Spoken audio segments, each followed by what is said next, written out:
Hello, and welcome to another virtual author chat at the Poison Pen Bookstore. I'm John Charles, and today I'm delighted to have with us local author Annette Christie, whose terrific new book is For Twice in My Life. Before we begin, I would like to let those tuning in know that the Poison Pen does have a few very highly priced signed copies of Annette's new book, and we would be happy to hold one for you or put it in the mail. Just give us a call at the Poison Pen or go online and we can connect you with this truly fabulous new book. And now I'd like to welcome Annette. Hi, thanks so much for having me, John. Thank you for joining us. My first question, usually for authors as a readers, I'm fascinated by who an author was before they actually became published. So what can you tell us about Annette before she was a writer? Well, I wrote secretly for most of my life because I didn't think I was good enough. I was really shy about having people read my work. But what I was openly pursuing was acting and theater, because for some reason I felt totally comfortable getting on a stage in front of hundreds of people. But like the idea of someone seeing a poem I wrote was terrifying. So I got my degree in theater at university. And then I moved to Toronto and tried to pursue acting there and did a lot of background work in movies and TV. And then I did some theater and a little bit of playwriting in Edmonton, Alberta. And then when I became pregnant with my first child, I was in the middle of doing a show and I'm hauling all this equipment and doing all this stuff. And I'm thinking, this lifestyle may not work when I have a small child. So I turned back to writing and I thought, even if I'm not good enough now, I can become good enough. Like all it takes is a bit of tenacity and some studying and stuff. So that's when I started focusing on writing. And if I understand correctly, your first, I guess we'll say literary work, we won't say published, was actually audio. Is that correct? That's right. It's a YA rom-com called Love Lesson. So it was purchased by Audible Originals and they knew I had a background in acting. And so when they said, do you want to narrate this? And I'm telling you, it was like a lifelong dream of mine to be an audiobook narrator. I remember as a kid they were cassettes back then, getting books on tape and saying, oh, just like to be able to do this as a career, read books on tape. It was a lot harder than I anticipated, but it was a really fun and interesting experience. Was it different writing an audio, I guess, book or whatever you call it than just a regular book, or is it the same? Or I'm not Uh, that familiar with audio, so. Yeah, there were some similarities. So I started out sending it out thinking it was going to be a traditionally published book. But when Audible Originals stepped in, they said, this is really voicey and I think it would work really well as an audiobook. So there are some things that you go in and change. And I was able to treat it almost like a script and add some sound cues in there and take out some of the stage directions and stuff and kind of let the narrator, who ended up being me, do their thing. So there were some changes for sure. It was interesting. And that kind of gave you kind of the spur to pursue another book, which became The Rehearsals. How did that book get into publication? Well, I was thinking about, I had started out writing YA, but I knew what I loved to read was women's fiction and romance. And that's what I really wanted to write. And suddenly all of my ideas were in that vein. So I started thinking about, I really love bottle episodes of television where characters are trapped in an elevator or a room and it makes all of those underlying issues bubble to the surface and they're forced to deal with them. So I knew I really wanted to write about a couple who had been together for a very long time and were trapped somehow, forced to face their issues. And I couldn't quite figure out how to write 300 pages of a couple being trapped in an elevator. And then I started thinking about Groundhog Day, which I had seen in the theater as a kid and really loved and been fascinated by. And I thought, a time loop traps them together. So I started working on that. And when it was ready to go out to publishers was the week that the world was shutting down due to the pandemic. Oh, good heavens. Yeah. So I remember thinking, well, this is either a terrible idea because no one even wants to read anything. Everybody's in a really difficult headspace, or this is a good thing because all of these editors are trapped at home. We could give them some entertainment. And it ended up being a great thing. We got 6 offers and Wow. it went to auction, and it was like one of the worst times of my life because also my kids' school had shut down and they're suddenly home and I'm wondering how to be their teacher when I don't know how to teach. So all of these terrible things are happening. At the same time, the greatest thing of my career is happening too. It was a lot to take in. That does sound like it. And for those that are listening in, getting 6 offers is a big deal. Authors Yeah. would love 1 offer, let alone 6. So that's tremendous. Congratulations. What can you tell us about the rehearsals? It's about a couple about to get married who decide to break it off. Yeah, so Tom and Megan have been together for 12 years, and the night before their wedding, secrets are revealed. They get into this terrible fight and call the wedding off. And the next morning, they wake up trapped in a time loop together. So their journey through this time loop, which lasts about 8 days, is about figuring out, is the way out of this, is the right path forward for us to stay together or say goodbye forever. And they learn a lot about themselves. And then we've got a lot of messy family dynamics. So there's some humor, there's some heart in it. And yeah, that's the rehearsals. Which brings us to your new book, which is just out this February, For Twice in My Life. What can you tell those listening in about the book without spoiling it? Okay, so yeah, there are some plot twists in there.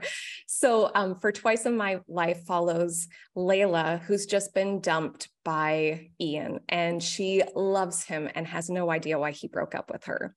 Then Ian gets into this tiny accident, forgets he broke up with her, and she gets this ethically murky second chance at love. And then Ian's brother, Matt, shows up. He's a suspicious guy, and things start getting really complicated when Layla and Matt need to work together. Layla works in a theater as her day job. Did you want to kind of bring your own background into her as a character? Did you enjoy, are there little bits and pieces that you kind of gave her of yourself, I guess? Yeah, I think any author will tell you book 2 is a really difficult journey. And I fought putting pieces of myself into Layla for a very long time. And it wasn't until I suddenly leaned into it that she clicked for me. So absolutely, I put quite a bit of myself in her love of vintage movies and music and fashion, although she takes it further than I do. But yeah, her background in theater and this idea of having this love for creativity and really wanting to pursue that, but also feeling like I'm an adult, I have to be pragmatic, so I need to choose something that's more reliable. And I think that's something that a lot of people can relate to. In the book, there's a lot about the process of creating plays and things like that. And I really didn't know much about it, to be honest, but I had no idea that so much is involved in bringing a work to production. Yeah, it's funny. My copy editor was really stressed out. She kept writing in the margins, why aren't they working on the show? The show's going to be in 2 weeks. Shouldn't they be doing this? But the type of show they're doing is one that's can be called a creative collective. And it's actually something I've done on a couple of different occasions. And it is like this high pressure sort of creation where you've got a group of people and you're like, okay, we're going to collaborate. We do have a writer, but we're going to kind of improv and collaborate and bring all these pieces together and see what we come up with. So yeah, I love the collaborative environment of a theater. That's one of the things that I've missed the most about leaving that behind. But I've also been really thrilled to see how much collaboration there is in publishing as well. So that's been fun.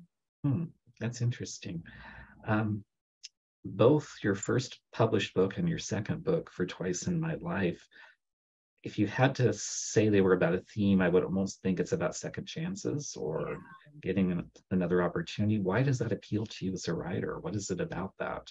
It's so funny because you think I'm writing something totally new every single time. And then you start to look back because the book I'm working on right now also has this theme of second chances.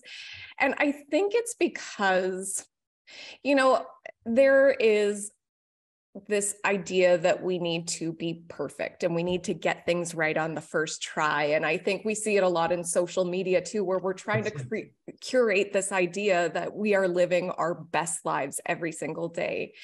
And I think so when we mess up, we feel unlovable, we can feel irredeemable. And so I really love pushing my characters to messy, terrible places and then saying, hey, guess what? You still deserve love. You still deserve happiness, and pulling them back, because it's something that I experience and want in my life. It's probably an insecurity of mine where I think, are other people going to give me a second chance when I mess up? That's interesting. Let's talk a little bit more about your writing process. You mentioned you had kind of done a few plays back in your college days, and you have a theater background. As a writer, does that influence you? Do you see your characters as actors and actresses? What is your writing process, I guess, is the overall question. Yeah, as far as the influence of theater goes, because I pursued acting for so long, that's where the dialogue comes from. If I can't, as an actor, figure out a way to say it naturally, or I can't figure out what the motivation would be behind it, like I do treat it as I would a script once I've written it. Like, is this dialogue working? Is this flowing? Does this make sense? Is the arc happening? But each book for me is very different. I try to start out with an idea and then write kind of a sample chapter to try to find that voice. And then I do a lot of outlining. But for Twice in My Life was a little different because I had the characters first. I had Layla, Ian, and Matt, and I actually tried them out in a couple of different stories before this clicked. At one point, I had Layla and Ian engaged, and then Ian breaks off the wedding before it happens and decides he wants her back. And then a friend of mine said, what if we throw out the wedding? What if they're dating, he breaks up with her and then forgets he broke up with her? And then all of a sudden that clicked. So that came together. But the main thing I do on every project is a lot of outlining for character sketches and settings and plot. I try to get all my plot points in place before I start writing, so that by the time I do sit down to write, I am just itching to do it and the words flow. Because I find anytime I have writer's block, it's because I don't know the characters well enough. So if I do enough of that preliminary work first, then I avoid the blocks in the future. Has a character ever surprised you? You think you know where they're going and they say Oh, no? absolutely. Yeah, I do chapter by chapter outlines, and all of a sudden the characters start going off the rails. And I have to say, is this working? And then sometimes I do go with it. Yeah, and that is really fun. The books that you've written so far fall into the romance genre, women's fiction genre. You've mentioned you read that. What is it about romance or women's fiction that makes you think, I want to write this, rather than suspense or something else? I feel like romance has saved me and kept me company during so many dark times in my life.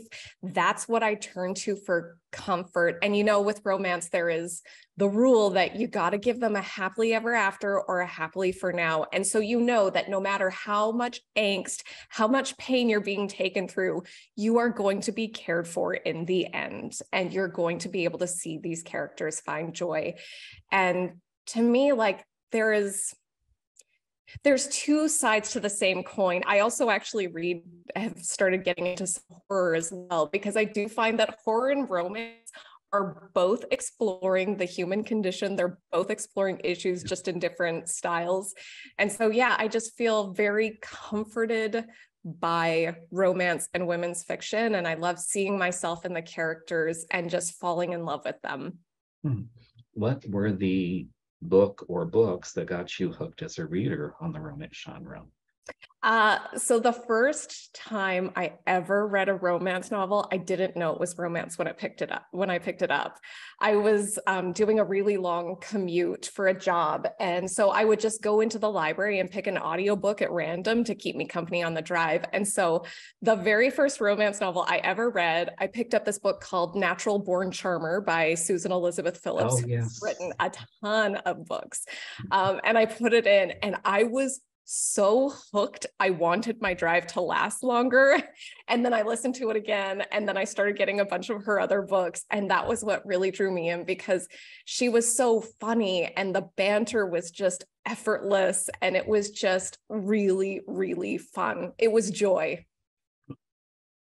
You talked a little bit about your writing process. How do you have an editor and other people involved?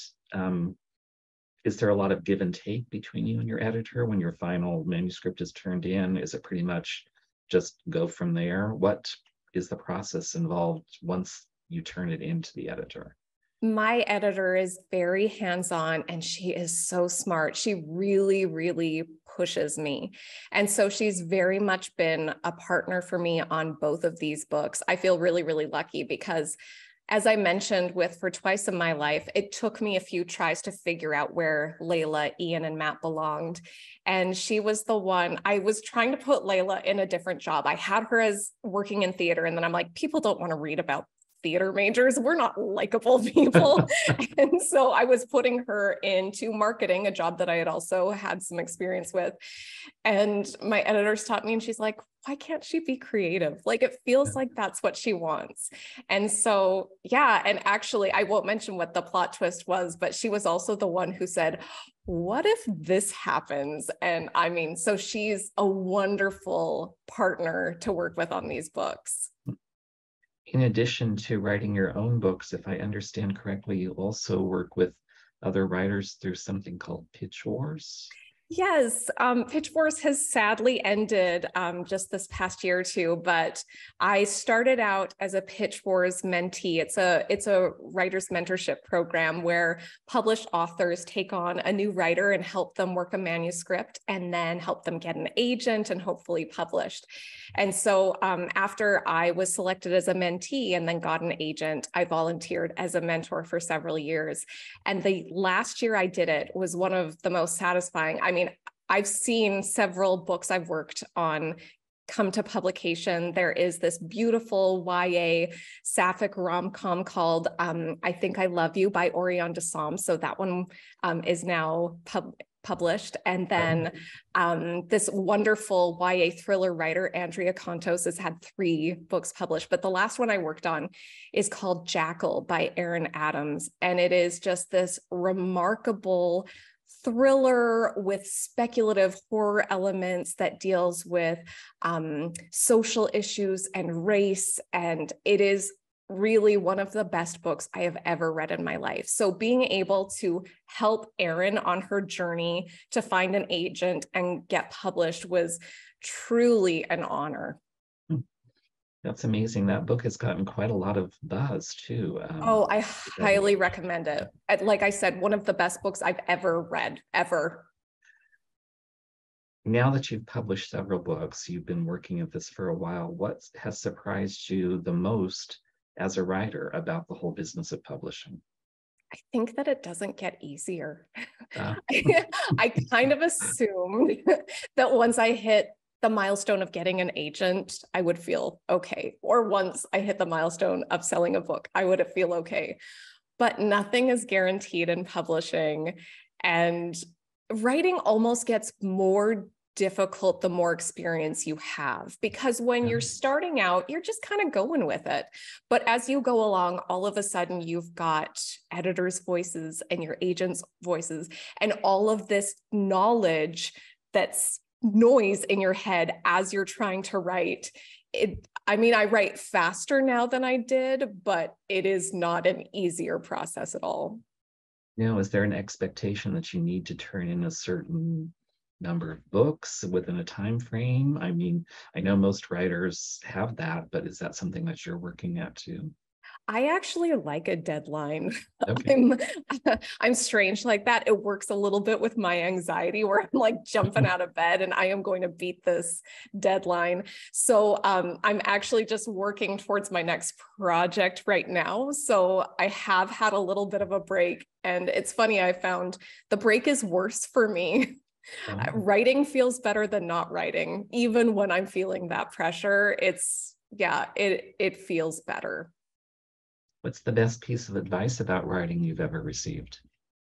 It actually came from when I was acting, but it applies to writing as well. So I had this director tell me that if you're on stage and you ever forget a line or forget what comes next, don't panic, just sink into it and let yourself not know. And when I'm writing, if all of a sudden, if I get stuck, instead of fighting it and trying to figure out what's going to happen, I stop, I let myself not know, and I'll go wash my hair, I'll vacuum, I'll listen to music, and then the answers come out. So it's just, don't fight it, just let yourself not know.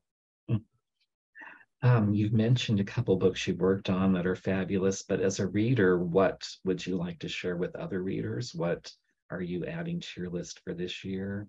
Talk about your relationship with books. Oh, happily. So one of my favorite books that I read last year was 7 Days in June by Tia Williams. And that book just ripped my heart out and then put it back together. I have this little group chat with some author friends, and every single day I was screenshotting lines from the book and putting it in there and saying, you have to read this book, you have to.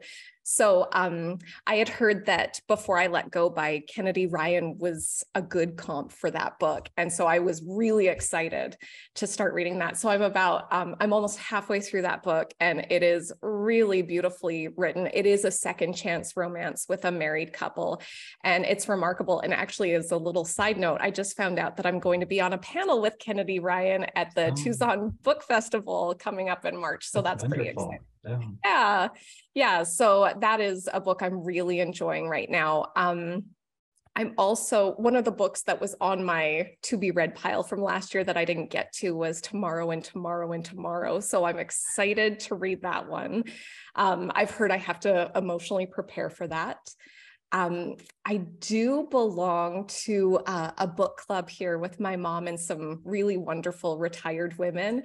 And so we just finished reading Lessons in Chemistry, and all of us loved it. And it was funny because they were turning to me, I read quite different books than they do, which is kind of fun because there's a give and take. And so after they read that, they turned to me and they said, so I heard if I liked this book, I should read Colleen Hoover. Is that right? And I'm like, I don't think so. I said, no, she is for a different audience than this. And so I said, but have you ever read any Meg Wolitzer? Because I think that would maybe be in a similar vein. So they're all excited checking that out. I mentioned horror earlier. There's a book, Tender as the Flesh, that came out.